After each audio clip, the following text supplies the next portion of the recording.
Hi guys, and welcome to another edition of A Figure a Day, where we're opening Star Wars action figures each and every day.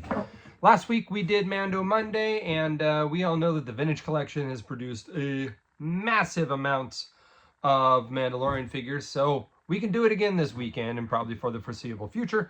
But this week we're going to look at Migs Mayfeld, lots of M alliteration. Mando Monday from the Mandalorian featuring Migs Mayfeld. There he is. Now this is played by the famous comic Bill Burr, who obviously was hired because he used to make fun of Star Wars, and Jon Favreau really enjoyed that. And so when he called and offered him the part in The Mandalorian, he goes, "Dude, but I make fun of this." And he's like, "Yeah, that's why I think it would be funny for you to be in it." And then it turns out he films it, he meets the Star Wars fans, and now I believe Bill Burr's a Star Wars fan and really appreciates it. So this figure debuted in the second season of The Mandalorian, I think chapter 16, called The Believer. And this is where Bill and Pedro Din Djarin have to come face to face with what's his name? Valin Hess, played by Richard Brake. And I actually interviewed Richard Brake last October and actually asked him about this scene. Working with Bill Burr and what it was like, and kind of had a little funny story. Audio's rough, but let's give it a shot. Richard, I'm a huge Star Wars fan, so I have to ask about your time working on Mandalorian with Pedro Pascal and Bill Burr, and delivering one of the most powerful scenes of that entire season. So, any details to share about that experience? Yeah, no, that was a wild. My agent called me up and said, I was on vacation, and said, "Oh, you just got an offer for the Mongolian." I was like, "What the fuck's that?" I don't know, that figures it out, like, I don't know, Russian history or something. So I said, "How much they pay me?" He told me. I was like, "Oh, cool, all right, I'll do it." I had no idea. And then a couple weeks later, he called back, my ex-agent now actually, and said, "Okay, all set then for the Mandalorian filming, whatever." I was like, "Oh, I was a Mongolian." He said, "What the fuck?" And I said, "What's Mandalorian?" Because I didn't know the show. It was about oranges. And he said, "It's a Star Wars show, you idiot." And I was like, "Of course, I'm really glad." I said, "Yes."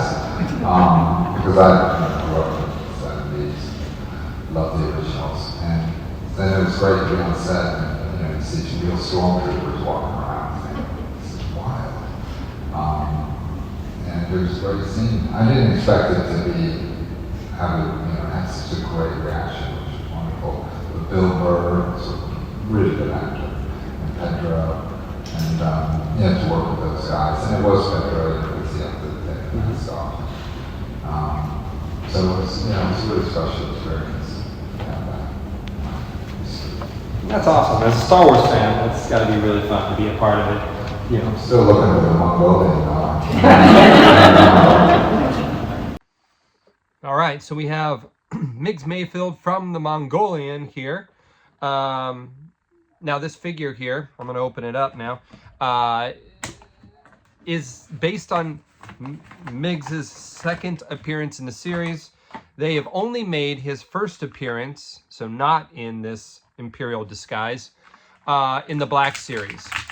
And that was the one where he had to do the jailbreak on the Republic prison ship. I think it was, Bothan 4, Bothan something. But, yeah, they have not made a figure based on his first look in Season 1, where he had kind of like the arm cannon or the shoulder cannons and whatnot. That, and the reason is, most likely, is because this figure is mostly comprised of figures they released in the past. So his helmet, which we'll try on right here, go there, boom. Now his helmet, fits great, fits fine, is the Imperial tank driver from Rogue One, the one that does the pilots the tanks in Jeddah City. And same with the boots. So the only thing that's different on this one is the chest piece, which I think was used from a different Imperial figure. I think one of the AT-AT commanders. So this figure is mostly a kit bash of pieces they've used before. Whereas if they were to make Bill in his original outfit, they would have to sculpt a whole new mold and not have a lot of it to reuse.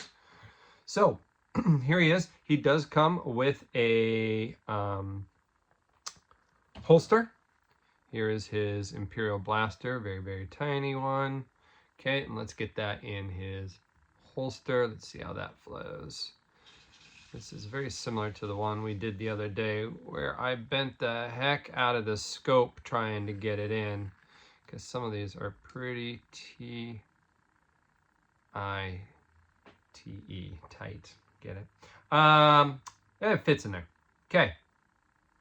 So he's got his holster there. And I like the fact that they gave him some weathering on his boots when they were in that juggernaut trying to get in here. You know, there you go. There he's got his blaster. It's a pretty good figure. It's a great troop builder. I mean, you would have Bill Burr underneath, but, you know, how many clones have Tamar Morrison underneath? So it's not like that's a weird thing. But, no, it's a pretty good figure.